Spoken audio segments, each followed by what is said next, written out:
Një vajzë e re I largohet një jetë luksoze që nuk e zgjodhi kur, në kërkim të paqes në një rrugë të shkretë. Por fati e befason kur makina e saj prishet pikërisht aty ku nisi gjithçka. Aty, një fytyrë nga e kaluara rishfaqet pa e ditur se kush është ajo. Dhe ky ribashkim I heshtur do të ndryshojë përgjithmonë rrjedhën e jetëve të tyre. Nëse kjo histori ju interesoj, mos harroni të abonoheni në kanal dhe na tregoni nga cili qytet po na ndiqni. Vazhdojmë, rruga që përshkonte juglindjen e Shqipërisë dukej e pafund.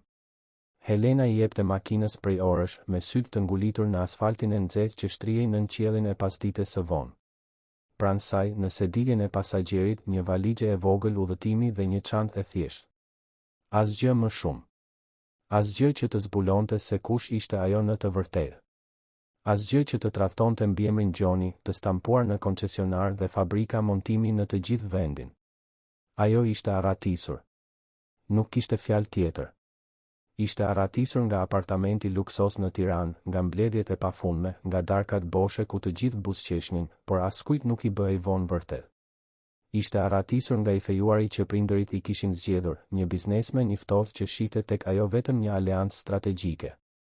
Ishte arratisur nga një jetë që nga jashtë dukej e përsosur, por që nga brenda e mbyste si një fustan tepër I ngushtë. Motori I makinës nisi të bënte një zhurmë të çuditshme. Helena rudhi vetullat duke ulur shpejtësinë. Kjo nuk ishte shenjë e mirë.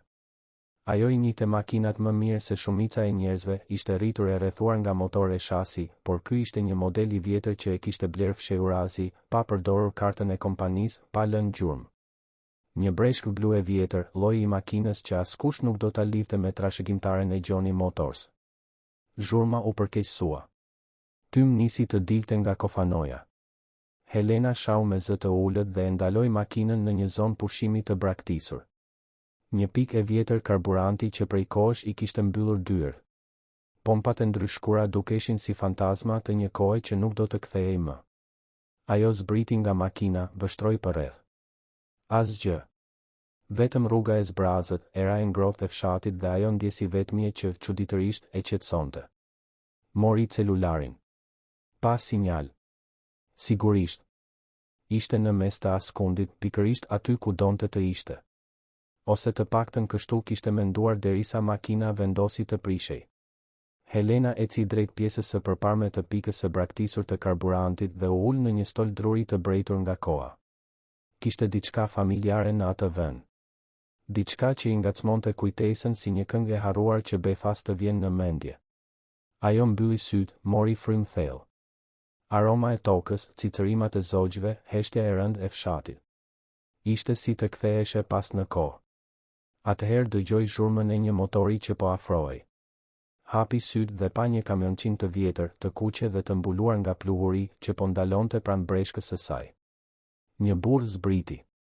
I gjatë, esmer, me një bluzë të vjetër dhe xhinse të zbardhura. Kishte diçka të lodhur në lëvizjet e tij, por edhe një mirësjellje të natyrshme. Arbeni pa breshkën që nxirrte tym dhe pastaj gruan të ulur në stol.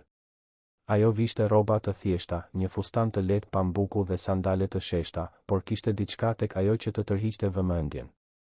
Ndoshta syt, jeshil dhe të thellë. Ndoshta qëndrimi I drejtë edhe përballë vështirësisë. Ai nuk dinte ta thoshte. Përshëndetje, tha ai duke u afruar. Duket se keni një problem. Helena buzëqeshi, një buzëqeshje e lodhur. Po, makina ime vendosi se ishte koha për një pushim të detyruar. Arbeni pa kofanon që ende nxirrte tym. Mund t'i hedh një sy nëse doni. Kam një servis në qytet. Ajo hezitoi për një sekondë. Të pranonte ndihmë nga të panjohur nuk ishte diçka që bënte pjesë në botën e saj. Por kjo nuk ishte më bota e saj, apo jo? Ajo ishte arratisur pikërisht për të shpëtuar atyre rregullave. Do t'ju isha shumë mirënjohëse, tha ajo duke u ngritur. Arbeni hapi kofanon e breshkës dhe ekzaminoi motorin me ekspertizën e dikujt që e bënte këtë prej vitesh.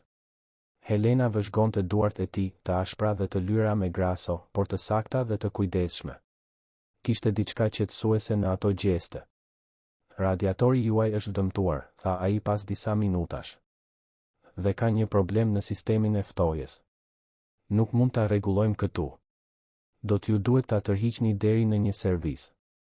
Helena pshertiu. Sa kohë do të duhej? Arbeni kruajti qafën I menduar. 1, 2, 3 ditë. Varet nga pjesët. Por shiko, po erësohet.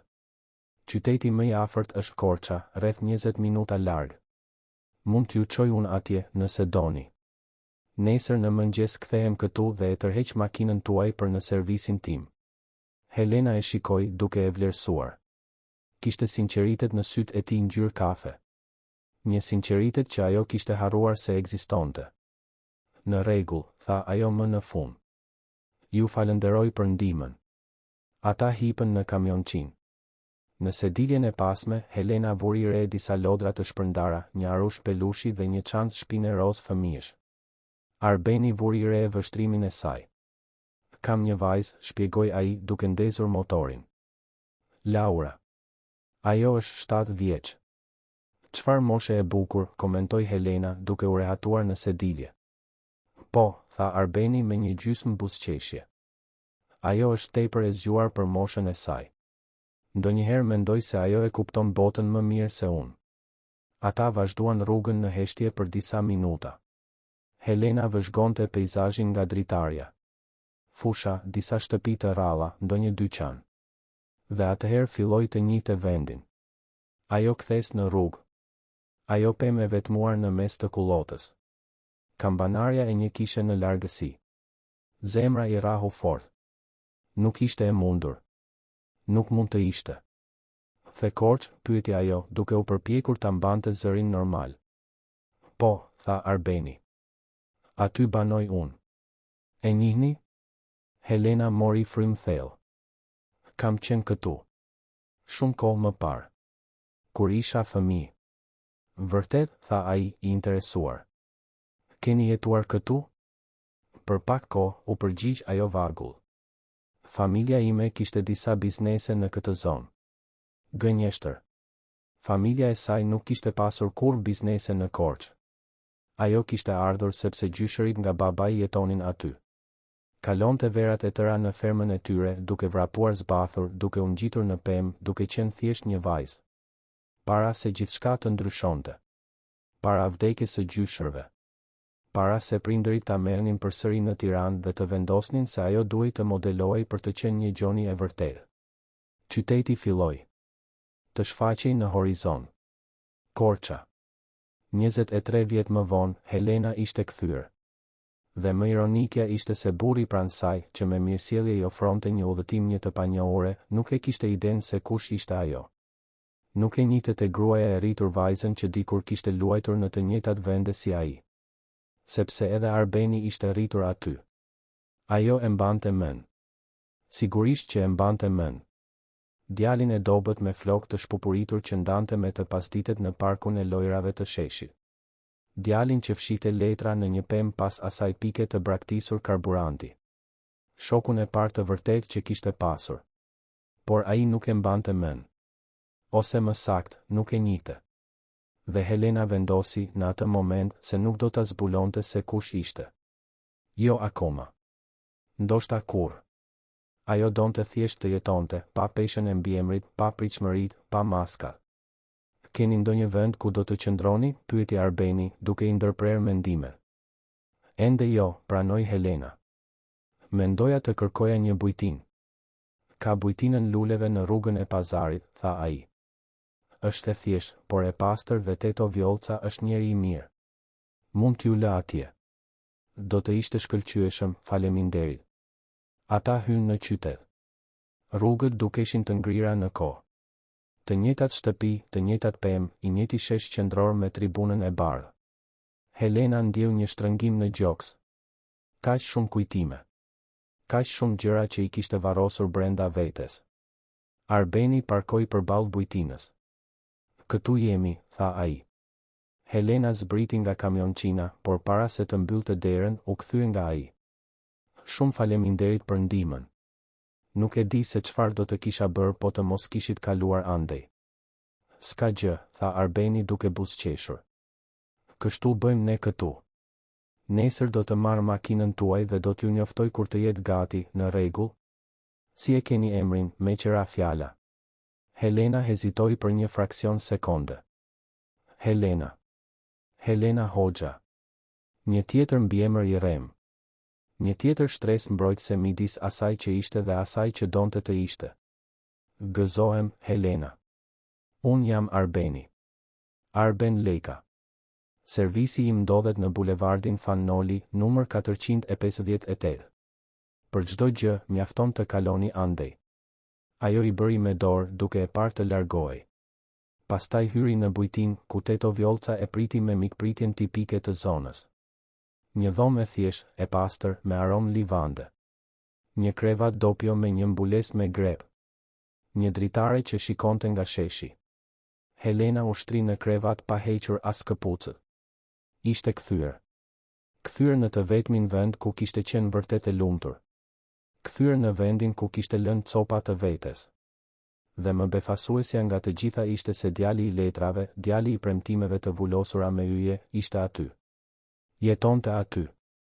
Ishte një burr tani, me rrudha shqetësimi rreth syve dhe një lodhje që ajo e njihte shumë mirë. Ajo mori çantën dhe nga brenda nxori një kuti të vogël metalike. E hapi me kujdes. Aty brenda, të palosura dhe të zverdhura nga koha, ishin letrat. Të gjitha letrat që ai kishte lënë në atë pemë pas pikës së karburantit. Secila e vulosur me një yll të vizatuar me laps. Ajo i kishte ruajtur të gjitha. I kishte mbajtur ato copa letre për 23 vjet sikur të ishin hajmali. Dhe tani ishte kthyer. Nuk e dinte ende se çfarë do të bënte. Nuk e dinte nëse duhej të tregonte të vërtetën. Por e dinte me siguri absolute se nuk ishte rastësi që makina e saj ishte prishur pikërisht në atë vend. Disa gjëra, mendoi ajo, nuk janë rastësi. Janë fat. Helena mbylli sytë duke shtrënguar njërin nga letrat në gjoks. Nesër do të ishte një ditë e re. Nesër do të fillonte të rindërtonte diçka që as nuk e dinte me siguri nëse ishte ende e mundur. Por për herë të parë pas vitesh, ajo ndjente diçka të ngjashme me shpresën. Dhe kjo ishte tashmë më shumë se sa kishte kur ishte nisur nga Tirana atë mëngjes. Në anën tjetër të qytetit, Arbeni mbërriti në shtëpi. Shtëpia e vogël, e lyer me të verdh, me një obor ku Laura luante. Ai hyri dhe gjeti të bien duke vizatuar në tryezën e kuzhinës, ndërsa fqinja, Teto Drita, përgatiste darkën. Babi, erdhe, tha Laura, duke vrapuar për ta përqafuar. O shpirti im, tha ai, duke e ngritur në krah. Si kalove sot? Mirë. Vizatova shumë. Shiko, bëra një vizatim tëndin. Ajo i tregoi letrën. Një burr i gjatë, me flokë të zinj dhe një buzëqeshje të madhe. Pran ti, një vajzë e vogël me flokë të gjatë. Dhe pran vajzës, një hapësirë boshe. Kush tjetër do të hyjë në vizatim? Pyeti Arbeni, duke treguar hapësirën. Laura ngriti supet. Ende nuk e di, babi. Por dikush mungon, apo jo? Arbeni pa vizatimin, atë hapësirë boshe, dhe ndiu një shtrëngim të çuditshëm në gjoks. Sikur e bija të dinte diçka që ai vet nuk e njihte. Sikur ajo të mund të shihte gjëra që të rriturit nuk i shihnin dot. Më vonë, kur Laura kishte fjetur, Arbeni u ul në verandë dhe shikoi yjet. Mendoi për gruan që kishte ndihmuar sot. Helena. Kishte diçka tek ajo që e intrigonte. Diçka familjare, por në të njëjtën kohë të largët. Sikur të ishte një melodi që e njihte, por nuk i kujtohej teksti. Ai tundi kokën. Ishte i lodhur. Ishin vetëm mendimet e ngatëruara të një dite të gjatë. Nesër do t'i rregullonte makinën dhe kaq. Ishte thjesht një kliente tjetër që kalonte nëpër qytet. Por thellë, një pjesë e tij e dinte se nuk ishte tamam kështu. Një pjesë e tij parandjente se ardhja e Helenës nënkuptonte më shumë se një makinë e prishur në një rrugë të shkretë. Nënkuptonte se diçka ishte gati të ndryshonte. Diçka e madhe. Diçka e pashmangshme. Dhe kur Arbeni më në fund fjeti atë natë, ëndërroi për letra të fshehura në një pemë dhe një vajzë me sy jeshil që betohej se nuk do ta harronte kurrë. U zgjua pa e kujtuar ëndrrën, por me një ndjesi të çuditshme në gjoks. Sikur e kaluara, në një farë mënyre, ishte kthyer për të kërkuar llogari për premtimet e vjetra. Po ju pëlqen kjo histori? Më tregoni mendimin tuaj për këtë histori dhe si mendoni se do të përfundoj. Dielli i mëngjesit hyri nga dritarja e bujtinës, duke e zgjuar Helenën me dritën e tij të butë. Ajo u ngrit, ende duke ndjer peshën emocionale të qenit përsëri në atë vend. Hëngri një mëngjes të thjesht të shërbyer nga Teto Vjolca, e cila bisedoi gjallërisht për qytetin, fqinjet të reja. Helena dëgjonte gjithçka me vëmendje, duke thithur çdo detaj të asaj jete të thjesht që aq shumë e dëshironte. Pas mëngjesit, ajo vendosi të ecte nëpër qytet. Këmbët e çuan automatikisht në sheshin qendror. Tribuna e bardhë ishte ende aty, saktësisht si në kujtesën e saj. Stolët e drurit nën pemën. Hierënda.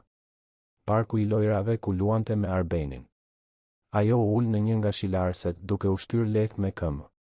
Mbylli syt dhe për një çast ishte sërish ajo vajza 8 vjeçare, pa shqetësime, pa maska, thjesht duke jetuar.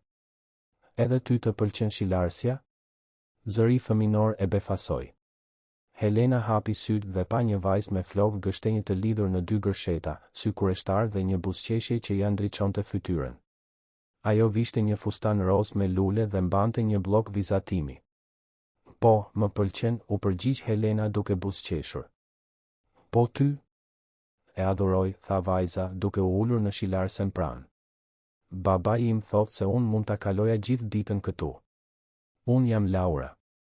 Zemra e Helenës bëri një rrahje të fortë. E bia e Arbenit. Sigurisht. Gëzohem, Laura. Unë jam Helena. Ti e re në qytet, apo jo? Pyeti Laura, me atë sinqeritetin tipik të fëmijëve. Nuk të kam parë kur më parë. Po, jam. Makina ime u prish dje dhe babai yt më ndihmoi. Sytë e Laurës u ndriçuan.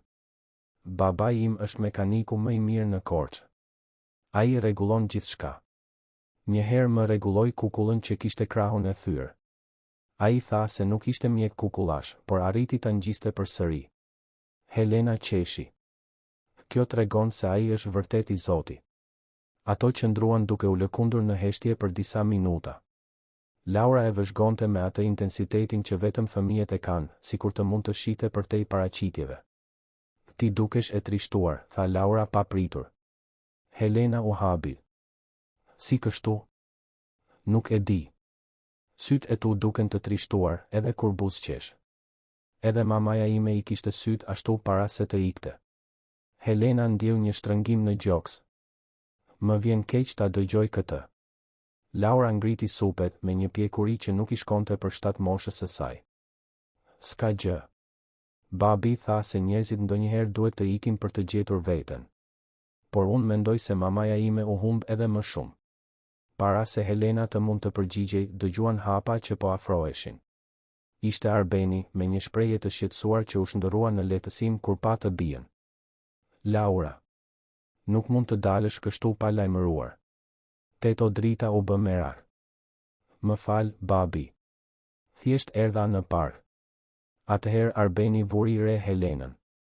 Ah, përshëndetje. Nuk e dija që e kishe njohur tashmë ti me bi. Sa po njoham, tha Helena, duke u ngritur nga shilarësja. Ajo është e adhurueshme. Laura buzëqeshi krenare. Babi, a mund të haj drek me ne sot Helena? Arbeni u duk në siklet. Laura, Helena duhet të ketë planet e saj. Në fakt, tha Helena, duke u habitur me guximin e saj, do të më pëlqente shumë. Nëse nuk ju bezdis, sigurisht. Arbeni e shikoi atë, pastaj të bien, e cila bënte atë fytyrën e dikujt që tashmë kishte vendosur gjithçka. Sigurisht që nuk na bezdis, tha ai më në fund. Do të ishte kënaqësi. Dhe kështu Helena e gjeti veten duke hyrë në shtëpinë e verdhë të Arben Lekës. Ishte e vogël, modeste, por kishte diçka mikpritse në atë vend.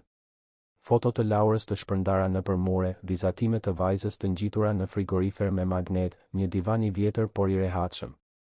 Ishte një shtëpi që merrte frym jete, edhe me papërsosmëritë e saj. Laura këmbënguli t'i tregonte gjithçka Helenës. Dhomën e saj, lodrat e saj, vizatimet e saj.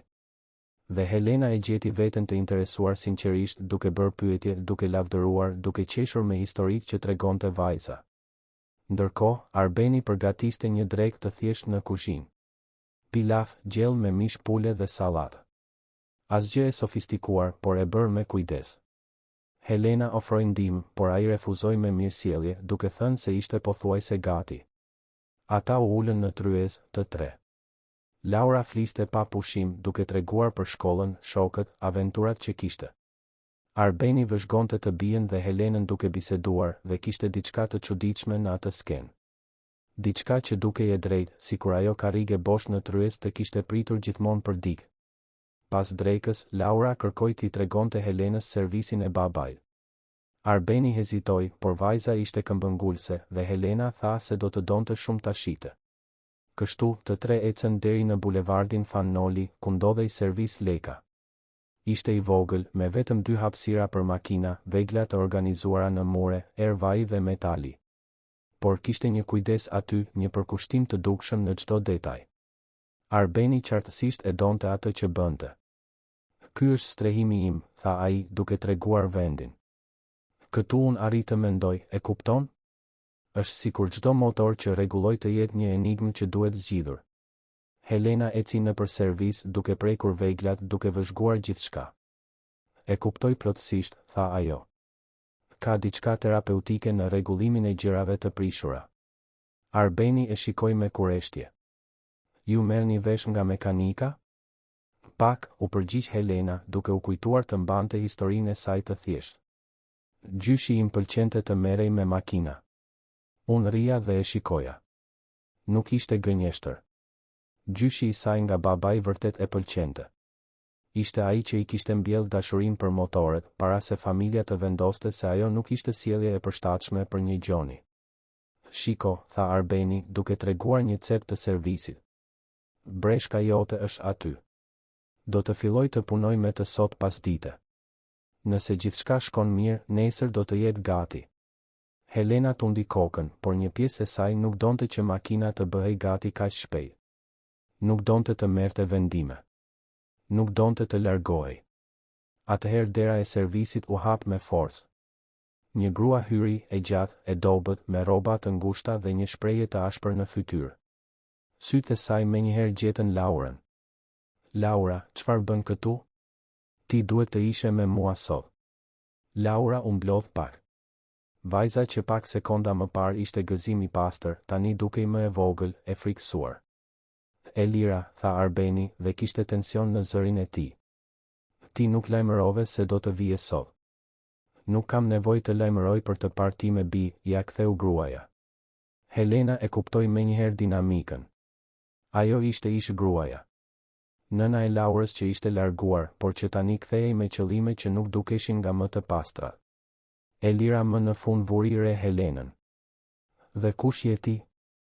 Helena Hoxha, u përgjigj ajo qetësisht. Jam thjesht një kliente. Elira e analizoi nga kokat e këmbët, me atë vështrimin që gratë përdorin kur vlerësojnë një kërcënim të mundshëm. Sa e përshtatshme, tha ajo, me një buzëqeshje që nuk i arrinte në sy. Arbeni duke bërë miqësi me klientët. Elira, mos, tha Arbeni me një ton paralajmërues. Çfarë? Ja ktheu ajo.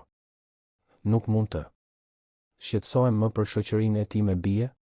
Bie son, e korrigjoi Arbeni. Dhe ti nuk ishe e shqetësuar kur ike. Elira shtrëngoi buzët. E kam shpjeguar tashmë. Më duhej kohë. Isha e hutuar. Por tani jam kthyer dhe dua të marr pjesë në jetën e Laurës. Laura ju afrua të atit duke i kapur dorën. Babi, unë nuk dua të shkoj. Arbeni u ul në gjunjë në lartësinë e së bijës. Shpirti im, ti duhet të kalosh kohë edhe me maman tënde. Është e rëndësishme. Por unë nuk dua, përsëriti vajza, me lot që filluan t'i formoheshin. Helena vëzhgonte gjithçka me zemër të shtrënguar. Shite konfliktin në fytyrën e Arbenit, shite frikën në fytyrën e Laurës, shite ftohtësinë në fytyrën e Elirës. Kjo nuk ishte një situatë e thjeshtë. Laura, eja, tha Elira, duke i zgjatur dorën. Genci po më pret jashtë. Ai do të njohë më mirë. Kush është Genci? Pyeti Laura, me dyshim. Është i dashuri i mamas tënde, shpjegoi Arbeni me vështirësi. Të kujtohet që të tregova? Laura tundi kokën negativisht. Ajo ishte e frikësuar, kjo ishte e qartë. Dhe Helena nuk mund të qëndronte vetëm duke vëzhguar. Më falni, tha ajo, duke i befasuar të gjithë. Ndoshta nuk është vendi im të flas, por vajza qartësisht nuk ndihet reha. Ndoshta do të ishte më mirë të fillonit gradualisht me vizita të shkurtra që ajo të mësohet përsëri. Elira u kthye nga ajo me zemërim në sy. Ti nuk ke asnjë vend të flasësh për ti me bi. Ti nuk di asgjë për këtë situatë. Keni të drejtë, tha Helena, duke ruajtur qetësinë. Unë nuk di. Por di të njoh një fëmijë të frikësuar kur e shoh. Arbeni ndërhyri para se situata të përshkallëzohej. Elira, Helena ka të drejtë. Laurës i duhet kohë. Si thua të vish për darkë këtu nesër? Vetëm ti, pa Gencin akoma. Laura duhet të mësohet fillimisht. Elira shikoi Arbenin, pastaj Laurën, pastaj Helenën. Sytë e saj u ngushtuan. Në rregull, tha ajo më në fund. Por kjo është e përkohshme. Unë kam të drejtat e mia. Askush nuk po thotë që nuk i ke, u përgjigj Arbeni. Elira doli nga servisi duke përplasur derën. Përmes xhamit, ata pan një burr të gjatë me syze dielli dhe qëndrim të ngurtë që priste pranë një makine të shtrenjtë. Genci, me sa dukej. Laura përqafoi të atin duke qarë në heshtje. Arbeni e ngushëlloi duke i përkëdhelur flokët. Gjithçka është në rregull, shpirti im. Gjithçka është në rregull. Helena ndjeu se duhej të largohej, t'u jepte privatësi. Por Laura i zgjati dorën. Mos ik, i kërkoi vajza. Dhe Helena qëndroi. Qëndroi sepse nuk mund të largohej. Qëndroi sepse në një farë mënyre, në atë moment, ata dy njerëz që mezi i njite tashmë nënkuptonin diçka për të. Më vonë, kur Laura ishte më e qetë, ata dolën nga servisi. Arbeni mbylli gjithçka dhe të tre ecën përsëri drejt shtëpisë së verdhë. Teto drita u shfaq, e shqetësuar për mirëqenien e Laurës, dhe Arbeni e qetësoi. Helena u përshëndet te dera, por Arbeni e mbajti butësisht për krahu. Faleminderit, tha ai. Që qëndrove. Që fole. Nuk ishe e detyruar. Desha, u përgjigj ajo thjesht. Ata u pan për një moment që u duk se zgjati më shumë se sa në të vërtetë. Kishte diçka aty, një lidhje që asnjëri prej tyre nuk e kuptonte plotësisht ende. Sikur dy shpirtra që njiheshin prej kohësh më në fund të njihnin njëri tjetrin. Helena, tha Arbeni me hezitim. A do të darkosh këtu nesër? Para se të vi Elira. Laura do të gëzohej shumë. Po ti, pyeti Helena para se të mendonte. Arbeni buzëqeshi, një buzëqeshje e lodhur por e sinqertë. Edhe unë do të gëzohesha. Atëherë u morëm vesh, tha ajo. Helena u kthye në bujtin me zemrën që i rrite fort. Çfarë po bënte? Po përfshihej, po lidhej, po krijonte lidhje që do të ishin të dhimbshme për t'u këputur kur e vërteta të dilte në shesh. Dhe e vërteta gjithmonë del në shesh. Por kur u shtri në krevat atë natë, e përqafuar me kutinë metalike me letrat e vjetra, Helena i lejoi vetes të ëndërronte. Të ëndërronte se ndoshta, vetëm ndoshta, ajo mund ta kishte atë jetë. Atë shtëpi të verdhë. Atë burr të mirë. Atë vajzë të ëmbël. Të ëndërronte se ndoshta nuk ishte tepër vonë për të rishkruar historinë e saj. Për të shndërruar premtimet e fëmijërisë në realitet të rritur. Për të gjetur, më në fund, një vend ku mund të ishte thjesht Helena. Jo trashëgimtarja. Jo biznesmenia. Thjesht një grua që përpiqej të rindërtonte diçka që mendonte se e kishte humbur përgjithmonë. Dhe në anën tjetër të qytetit, edhe Arbeni nuk mund të flinte. Mendonte për Helenën, për sytë jeshil që dukeshin se ruanin kaq shumë sekrete. Mendonte se si Laura ishte lidhur me të menjëherë, diçka që nuk ishte ndodhur kur me askën që kur Elira ishte larguar. Mendonte gjithashtu për atë ëndrrën e çuditshme që kishte parë natën e kaluar. Vajza me sy jeshil. Letrat në pemë. Premtimet e vulosura me yje. Mos po çmendej. Apo kishte diçka më të madhe që po ndodhte aty, diçka që mendja e tij racionale refuzonte ta pranonte, por që zemra e tij tashmë e dinte se ishte e vërtetë? Ai fjeti pa përgjigje, por me sigurinë se jeta e tij kishte ndryshuar në momentin që pa atë grua të ulur në stolin e pikës së braktisur të karburantit. dhe se sado që të përpiqej të luftonte kundër kësaj, ai tashmë po tërhiqej në një histori që kishte filluar shumë kohë para ditës së dieshme. Një histori që, ndoshta, nuk kishte përfunduar kur vërtet. Ditët në vijim në Korçë kaluan si një ëndër për Helenën. Ajo e shihte veten gjithnjë më të përfshirë në jetën e Arbenit dhe Laurës, duke marrë pjesë në momente të vogla që për të tjerët mund të dukeshin të parëndësishme, por për të ishin gjithçka. Darka të thjeshta në tryezën e kuzhinës. Shëtitje deri në shesh.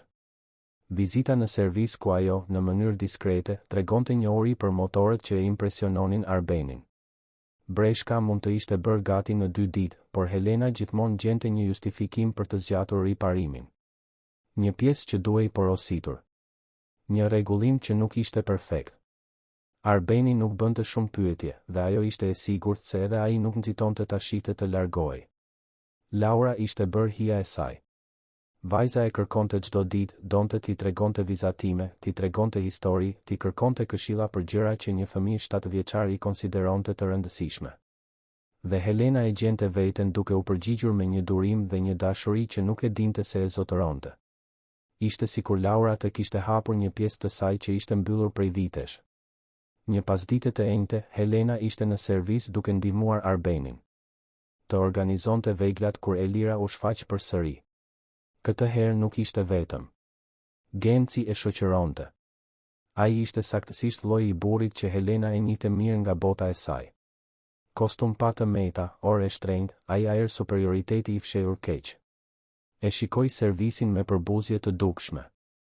Pra, këtu punon ti, Arben, tha Elira, me një ton që e bënte të qartë se çfarë mendonte për vendin. Këtu e fitoi jetesën me ndershmëri, u përgjigj Arbeni, pa e humbur qetësinë.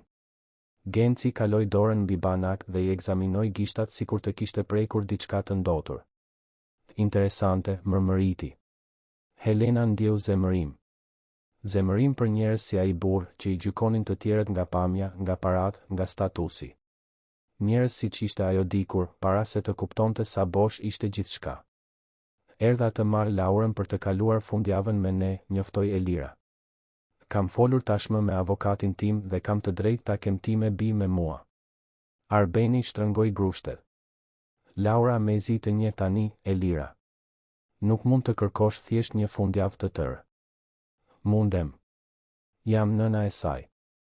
Atëherë Helena vuri re Laurën të fshehur pas një grumbulli gomash, duke vëzhguar gjithçka me ata sy të frikësuar. Vajza kishte ardhur në servis pas shkollës, siç bënte çdo ditë, dhe tani po dëshmonte atë diskutim. Laura, eja këtu, e thiri Elira, duke e vënë re të bijën. Vajza nuk lëvizi. Helena ju afrua dhe u ul në gjunjë. Do që të rri me ty, I pëshpëriti. Laura tundi kokën, duke u kapur pas krahut të Helenës. Elira e pas skenën dhe shpreha e saj u ashpërsua edhe më shumë. Kush mendon se je ti, I tha Helenës. Nëna e saj jam unë. Askush nuk po thot të kundërtën, u përgjigj Helena qetësisht. Por Laura qartësisht nuk ndihet rehat. Ndoshta do të ishte më mirë të fillonit me disa orë, jo një fundjavë të tërë. Ti nuk ke të bësh fare me këtë, ndërhyri Genci. Është çështje familjare. Helena do t'i përgjigjej, por Arbeni ja preu fjalën. Ajo ka të drejtë, tha ai. Elira, ti I ke pothuajse një vit më parë. Laurës I duhet kohë për të rilidhur me ty si thua të fillojmë me dreka së bashku? Gjatë fundjavave, këtu në qytet, ku Laura ndihet e sigurt? Elira shikoi ish burrin, pastaj të bien që kapesh pas një të panjohure, pastaj Gencin që qartësisht ishte I paduruar. Në rregull, tha ajo më në fund. Por dua përparim të shpejtë. Dhe ti, tha duke treguar Helenën, qëndro larg familjes sime. Pasi ata u larguan, Arbeni u rrëzua në një karrige duke fërkuar fytyrën me duar. Më fal për këtë, I tha Helenës. Nuk ke pse të kërkosh falje. Laura doli nga vendi ku ishte fshehur dhe vrapoi te jati. Babi, unë nuk dua të shkoj me të. Ajo nuk më do vërtet. Shpirti im, mos e thuaj këtë. Por është e vërtet, këmbënguli vajza, me lot që I rridhnin. Ajo u kthye vetëm sepse Genci e urdhëroi. I dëgjova duke folur. Ai tha se një grua me fëmijë është më e besueshme, se duket mirë për bizneset e tij. Arbeni dhe Helena shkëmbyen një vështrim të tronditur. Nëse kjo ishte e vërtet, Elira po e përdorte të bien si pjesë të një imazhi që donte të ndërtonte me të dashurin e ri. Laura, tha Helena butësisht, duke I kapur dorën vajzës. Ndonjëherë të rriturit bëjnë zgjedhje të gabuara. Por kjo nuk do të thotë se ti nuk je e dashur. Babai yt të do më shumë se gjithçka në këtë botë. Po ti, pyeti Laura, me atë sinqeritetin fëminor. Ti më do? Helena ndjeu një ny në fyt. Unë kujdesem shumë për ty, u përgjigj sinqerisht. Kjo është pothuajse e njëjta gjë, tha Laura, duke e përqafuar. Atë natë, pasi e çoi Laurën në shtëpi dhe e vuri në gjumë, Arbeni e ftoi Helenën për një kafe në verandë.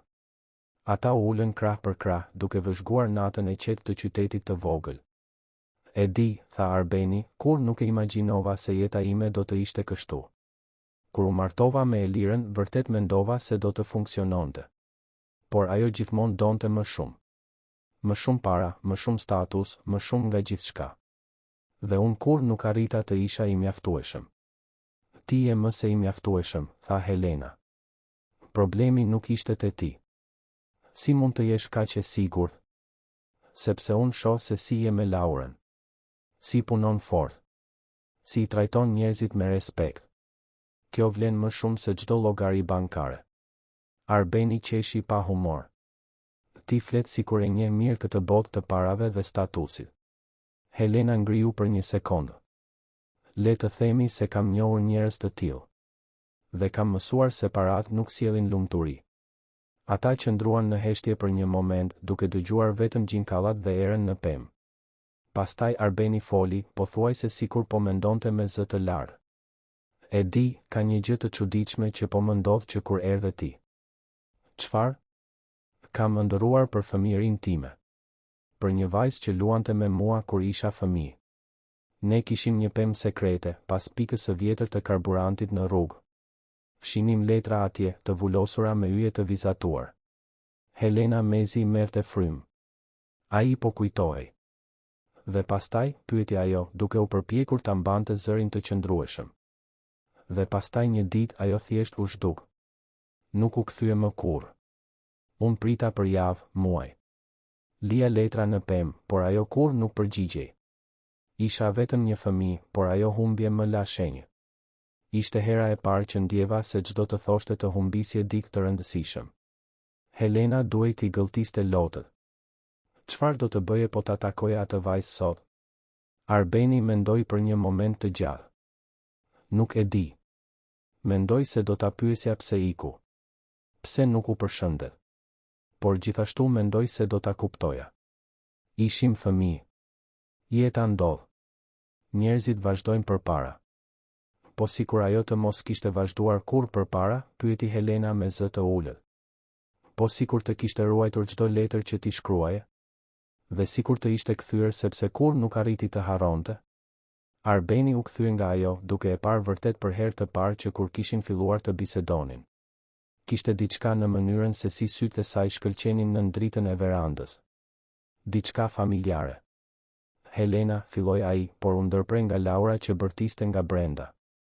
Ëndër e keqe, tha ai, duke u ngritur shpejt. Helena mbeti vetëm në verandë, duke u dridhur. Kishte qenë kaq afër të tregonte të vërtetën. Kaq afër të hiqte atë peshë që mbante. Por diçka e pengoi. Frika, ndoshta. Frika se e vërteta do të shkatëronte atë që po ndërtohej mes tyre. Ajo vendosi të kthehej në këmbë në bujtin. Por gjatë rrugës, pa menduar shumë, këmbët e quan në atë rrugë. Te pika e braktisur e karburantit. Te pema që ndodhej në pjesën e pasme. Pema ishte ende aty, e vjetër dhe e përdredhur. Helena u afrua, kaloi dorën mbi trungun e ashpër. Kishte një vrim në bazë, gjysmë e fshehur nga rrënjët. Vendi sekret. Ajo u ul në gjunjë dhe futi dorën brenda. Prisnin ta gjente vrimën bosh, pas kaq shumë vitesh.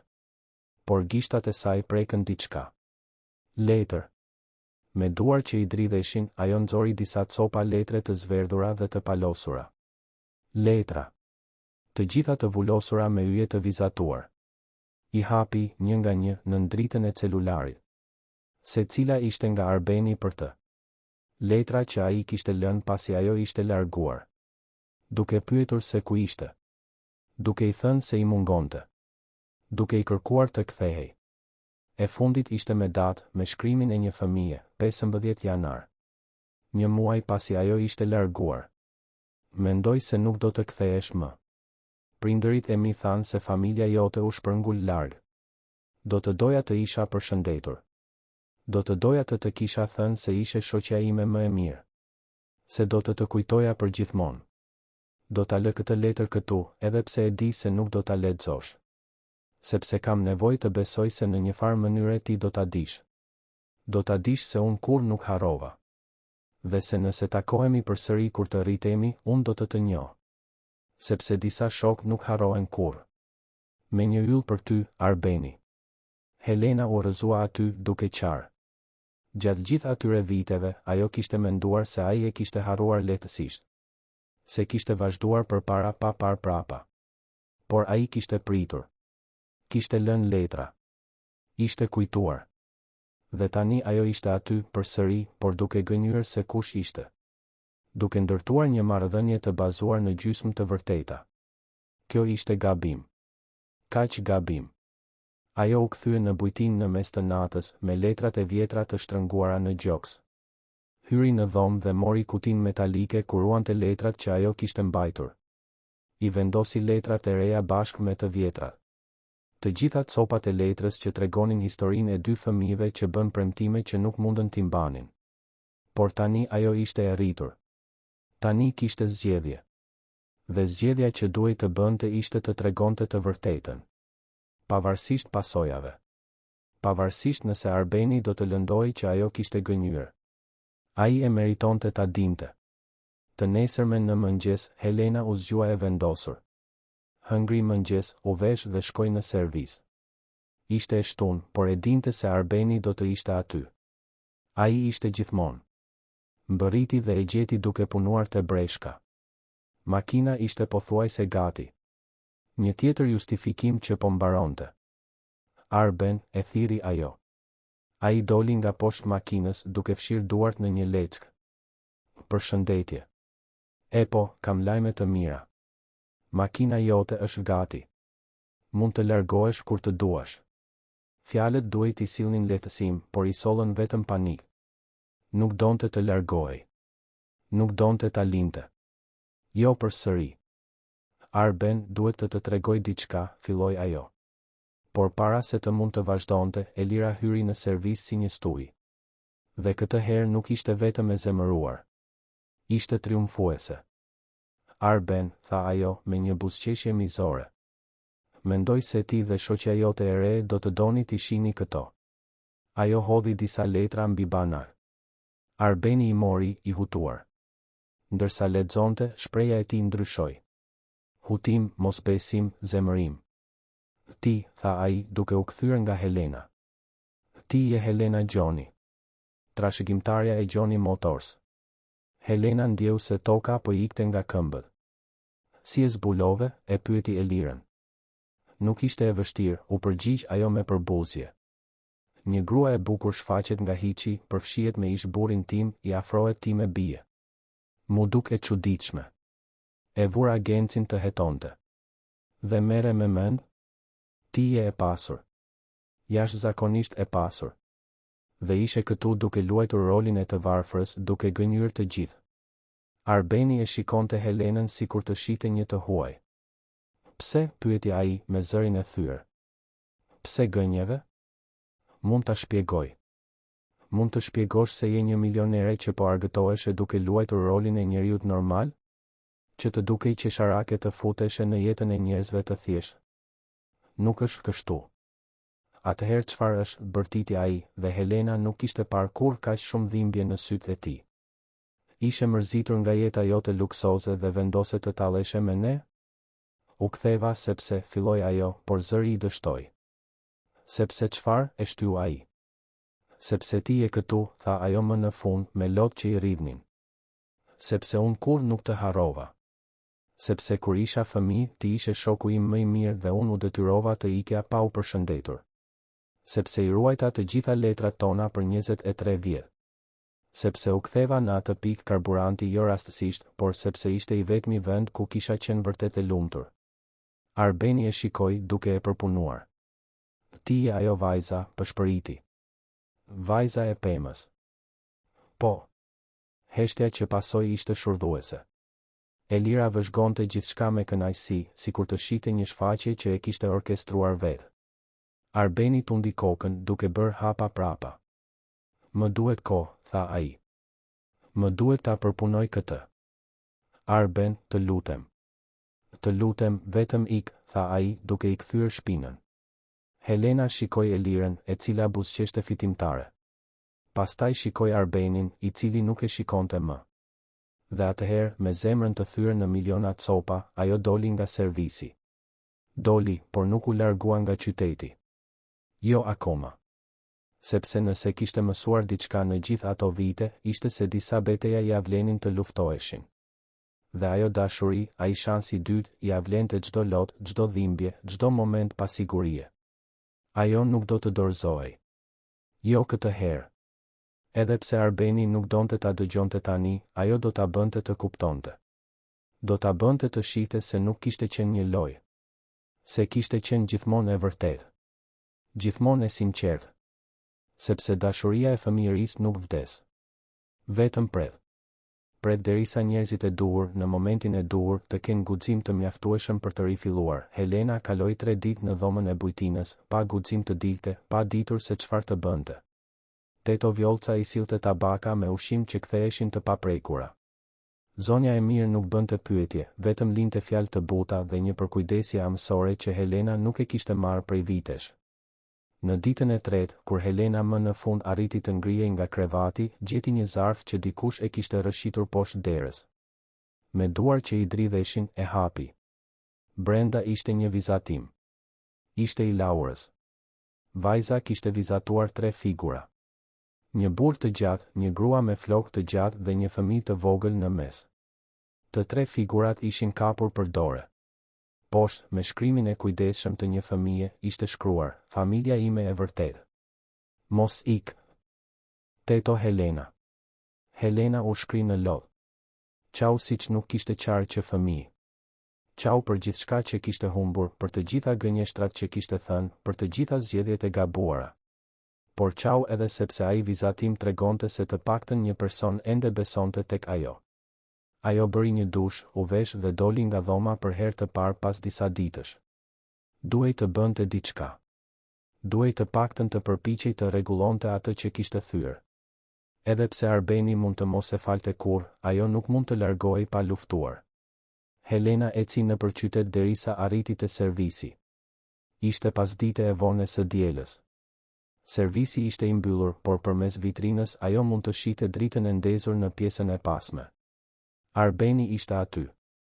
Ajo trokiti në derë. Asgjë. Trokiti përsëri. Më në fund, dera u hap. Arbeni ishte në prag, me një shprehje të lodhur dhe sy të enjtur sikur edhe ai të mos kishte fjetur mirë. Çfarë do? Pyeti ai, pa armiqësi, vetëm lodhje. Dua të më dëgjosh. Të lutem. Pas kësaj, nëse do që unë të iki, do të iki. Por më jep një shans të shpjegohem. Arbeni hezitoi, pastaj u tërhoq mënjan për ta lënë të hynte. Ata shkuan në zyrën e vogël në pjesën e pasme, ku ai kishte një tavolinë plot me letra dhe një ekspres të vjetër. Ai nuk i ofroi kafe. Vetëm kryqëzoi krahët dhe priti. Helena mori frym thellë. Emri im është Helena Gjoni. Jam trashëgimtarja e një prej fabrikave më të mëdha të montimit në vend. U rrita në Tiranë, por i kaloja të gjitha verat këtu me gjyshërit e mi. Këtu të njoha ty isha 8 vjeç. Edhe ti. Ajo bëri një pauzë, duke mbledhur guximin për të vazhduar.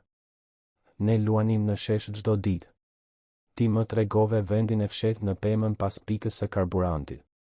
Ne shkruanim letra, i vulosnim me yje të vizatuar. Ti më mësove të ngjitesha në pemë.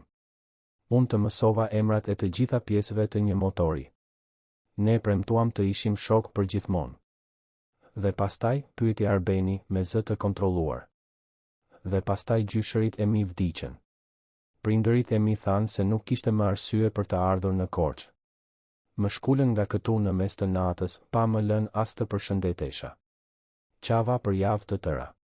Shkrova letra që prindërit e mi nuk i postuan kur. E ruajta çdo letër të ndën si kur të ishin thesare. Sepse për mua ishin prova se kishte ekzistuar një vend ku unë kisha qenë thjesht një vajzë normale, me një shok normal, duke jetuar një jetë normale. Ajo nxori kutin metalike nga çanta dhe e vendosi mbi tavolinë. E hapi dhe i tregoi letrat e zverdhura. Të gjitha letrat tona, tha ajo. Unë kur nuk i hodha. Dhe kur gjeta ato që ti kishe lënë pasi unë ika, e kuptova se kisha qenë frikacake. Se duhej të kisha luftuar më shumë për t'u kthyer. Se duhej të kisha gjetur një mënyrë për të lajmëruar. Arbeni mori disa nga letrat duke njohur shkrimin e tij fëminor. Syt i mbushën me lodh. Kur makina ime u prish pikërisht në atë pikë karburanti, vazhdoi Helena, e dita se ishte një shenjë. Dhe kur ti u shfaqe dhe nuk më njohe, mendova se ndoshta ishte më mirë kështu. Se ndoshta mund ta kisha atë jetë të thjeshtë që gjithmonë e kisha dashur, pa peshën e mbiemrit tim. Por gabova. Gabova që gënjeva, gabova që u fsheha. Ti e meritoje të vërtetën që në momentin e parë. Pse po ma thua tani, pyeti ai. Vetëm sepse të zbuluan? Jo. Unë isha gati të ta tregoja para se Elira të shfaqej me ato letra. Por ajo erdhi e para. Dhe e di që kjo nuk e ndryshon faktin që unë gënjeva. Por kam nevojë që ti të kuptosh se ndjenjat e mia kanë qenë gjithmonë të vërteta. Çdo moment me ty, çdo bisedë, çdo buzëqeshje. Asgjë nga këto nuk ishte gënjeshtër. Arbeni fërkoi fytyrën me duar. A e ke idenë se si ishte të rriteshe këtu? Ti ike në jetën tënde luksoze, me shofer dhe shërbëtor e nuk e di çfarë tjetër. Unë mbeta. Humba prindërit në një aksident kur isha 15 vjeç. U detyrova ta lija shkollën për të punuar. U martova shumë i ri me personin e gabuar. Rrita një vajzë praktikisht i vetëm.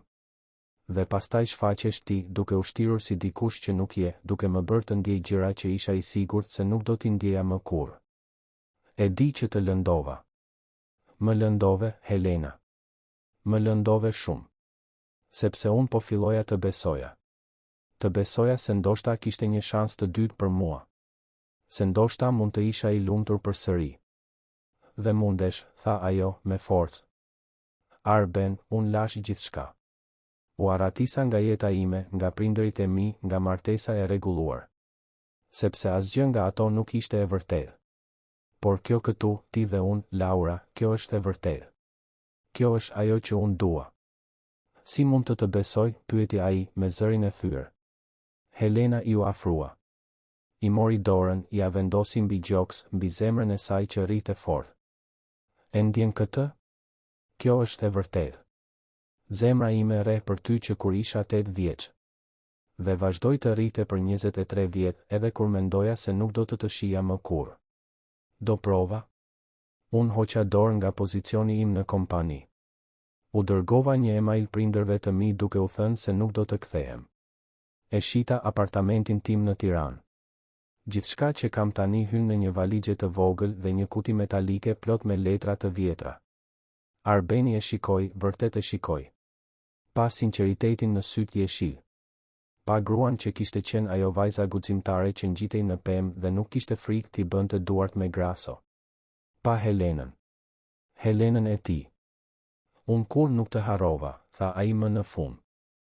Edhe pa e ditur se kush ishe, zemra ime të njohu. Laura të njohu. Sikur të kishim pritur që ti të ktheheshe gjithë këto vite. Dhe unë u ktheva, përshpëriti ajo. U ktheva sepse ky është vendi im. Me ty me Laurën. Këtu. Ata u panë për një moment të gjatë, të gjitha vitet e ndarjes, të gjitha lëndimet, të gjitha keqkuptimet të pezulluara mes tyre. Dhe pastaj Arbeni e tërhoqi në një përqafim. Një përqafim të fortë, të dëshpëruar, të dikujt që më në fund gjen atë që kishte humbur. Kur u ndan, të dy po qanin dhe qeshnin në të njëjtën kohë. Ka një gjë që duhet ta dish, tha Arbeni. Servisi ka probleme. Pronari i ndërtesës e ka trefishuar qiran. Unë nuk mund ta paguaj. Do të më duhet ta mbyll. Atëherë mos e mbyll, tha Helena. Bëj një ortakëri me mua. Nuk I dua parat e tua si lëmosh. Nuk është lëmosh. Është partneritet. 50% për secilin. Unë hy me kapitalin, ti me ekspertizën. E shndërrojmë këtë vend në një servis të vërtetë. Modern, por pa e humbur thelbin. Dhe punojmë bashk, krah për krah. Arbeni hezitoi. Po sikur të mos funksionoj? Mes nesh? Do të funksionoj, tha ajo me bindje. Sepse këtë herë nuk jemi më fëmijë. Ne e dim se çfarë duam. Dhe unë të dua, ty e dua këtë jetë. Dua të zgjohem çdo ditë dhe të punoj pranë teje. Dua të ha darkë në tryezën e kuzhinës me ty dhe Laurën. Dua të plakem në këtë qytet të vogël ku më në fund gjeta shtëpinë time. Arbeni buzëqeshi. Atëherë mendoj se kemi një marrëveshje. Ata e vulosën marrëveshjen me një puthje. Një puthje që ruante 23 vjet mall, premtime të pambajtura, fate që më në fund po rreshtoheshin. Në javët në vijim, shumë gjëra ndryshuan në Korçë. Helena zyrtarizoi qëndrimin e saj në qytet. Regjistroi ortakërinë me Arbenin. Së bashku e rinovuan servisin duke ruajtur emrin Servis Leka, por duke shtuar pajisje moderne dhe duke zgjeruar biznesin. Helena vuri në praktik njohuritë e saj teknike, duke I provuar komunitetit se nuk ishte thjesht një e pasur e mërzitur, por dikush që vërtet e kuptonte dhe e donte punën. Elira u përpoq të shkaktonte më shumë probleme, duke kërcënuar me gjyqe dhe duke vënë në dyshim bashkëjetesën e Laurës me Helenën. Por ndodhi diçka e papritur. Genci, I dashuri kontrollues, tregoi fytyrën e tij të vërtetë. Filloi t'i kërkonte Elirës një sjellje që ajo nuk mund ta mbante. Kërkonte që ajo të ishte një nën perfekte, një partnere perfekte, ndërsa ai e trajtonte si një aksesor. Ishte Laura, me mençurinë e saj fëminore, që ja hapi syt Elirës. Në një nga drekat e fundjavës, vajza e pyeti thjesht, a je e lumtur, mami? Dhe Elira, për herë të parë pas shumë kohësh, ishte e sinqertë. Jo, shpirti im. Nuk jam. Atëherë pse nuk bën gjëra që të bëjnë të lumtur, pyeti vajza. Kjo pyetje e thjesht shkaktoi një sër ndryshimesh. Elira u nda nga Genci. Filloi terapin. Dhe, më e rëndësishmja, pati një bisedë të sinqertë me Arbenin. Ajo pranoi se ishte kthyer për arsyet e gabuara. Se nuk ishte gati të ishte nën me kohë të plotë. Se e donte Laurën, por se duhej së pari të mësonte të donte veten. Ata arritën një marrëveshje më të ekuilibruar. Elira do ta shihte Laurën 2 herë në muaj, në vizita të mbikëqyrura derisa vajza të ndiej rehat. Dhe Helena, me mbështetjen e Arbenit, do të bëhej një prani e vazhdueshme në jetën e Laurës. Jo si zëvendësuese e nënës, por si dikush që kujdesej sinqerisht. 6 muaj më vonë, në sheshin qendror të Korçës, ku gjithçka kishte filluar kaq shumë vite më parë, Arbeni u ul në gjunjë përpara Helenës. Laura ishte pranë, duke mbajtur një buqet me lule të egra që I kishte mbledhur vetë. Helena Gjoni, tha Arbeni, me zë të emocionuar, ti ishe shoqja ime e parë, dashuria ime e parë, malli im I parë. Ti ike, por u ktheve. Dhe këtë herë nuk do të lë të ikësh. A do të martohesh me mua? Helena, me lot që I rridhnin, tha po. Po për propozimin. Po për jetën e thjeshtë. Po për dashurinë që kishte pritur kaq gjallë. Dasma ishte e thjeshtë, në të njëjtin shesh, me gjithë qytetin të pranishëm. Teto Vjolca qau. Teto Drita bëri tortën. Klientët e servisit erdhën për të nderuar çiftin që ishte bërë simbol I rifillimit për shumë njerëz. Laura ishte shoqëruesja e nuses, me një fustan roz dhe një kuror lulesh. Gjatë ceremonisë, ajo vizatoi. Dhe kur nusja dhe dhëndri bën betimet e tyre, ajo ua tregoi vizatimin të gjithëve. 3 figura të kapura për dore. Një familje e vërtetë. E vulosur jo me një unaz, por me yje të vizatuar në çdo cep të letrës. Sepse disa histori nuk mbarojnë. Vetëm rifillojnë. Si pemët që duken të vdekura në dimër, por lulëzojnë në pranverë. Si premtimet fëminore që shndërrohen në betime të riturish. Si dashurit që presin kohën e duhur për të ndodhur më në fund. Dhe kështu, në qytetin e Korçës, në një pasdite me diell të nëntorit, 2 shpirtra që ishin humbur 23 vjet më parë, më në fund u gjetën përsëri. Jo më si fëmijë me letra sekrete, por si të rritur që kishin mësuar se shtëpia e vërtet nuk është një vend në harë. Është aty ku zemra pushon. Është aty ku, pavarësisht të gjitha plagëve dhe keqkuptimeve, dashuria ende gjen hapësirë për të rifilluar. Arbeni dhe Helena ecën në përshesh të kapur për dore, me Laurën që hidhej mes tyre. Servisi i priste nesër. Jeta i priste. Por në atë moment, ata ishin thjesht 3 njerëz që kishin gjetur, më në fund, vendin ku i përkisnin. Dhe atë natë, kur të gjithë ishin larguar dhe sheshi ishte bosh, Helena u kthye te pema pas pikës së braktisur të karburantit. Në vendin sekret, ajo la një letër të fundit. Nuk ishte për Arbenin. Ishte për vajzën që kishte qenë. Vajzën që ishte larguar pa u përshëndetur. Ti u ktheve në shtëpi. Dhe ai po të priste. Si që premtoj gjithmonë. Si që premtuan yjet. Faleminderit që nuk u dorëzove kur. Faleminderit që i ruajte letrat. Faleminderit që besove se disa dashuri janë të përjetshme. Me gjithë dashurin time, Helena. Dhe vizatoj, për herë të fundit, një yll. Të njëjtin yll që kishte vizatuar kur ishte 8 vjeç. Të njëjtin yll që tani shkëlqente në qiellin mbi Korçë, dëshmitar i heshtur i një dashurie që kishte kapërcyer kohën, distancën dhe të gjitha gënjeshtrat që gati e shkatëruan. Sepse në fund, e vërteta gjithmonë fiton. Dhe dashuria, kur është e vërtet, gjithmonë gjen një rrugë për t'u kthyer në shtëpi. Fundi i historisë të dashur dëgjues, shpresojmë që historia e Helenës dhe Arbenit t'ju ketë prekur zemrën. Nëse u emocionuat, lini një like, abonohuni në kanal dhe na tregoni në komente se çfarë ju la më shumë mbresa. Çdo ditë, ne sjellim histori intensive si kjo, që zbulojnë anën më të thellë të shpirtit njerëzor. Na tregoni nga cili qytet po na ndiqni dhe ndani me ne, a besoni në ribashkimet e fatit? A keni përjetuar ndonjëherë një shans të dytë në dashuri? Ju presim në episodin e ardhshëm me një tjetër histori që do t'ju bëjë zemrën të rrahë më fort. Shihemi së shpejti.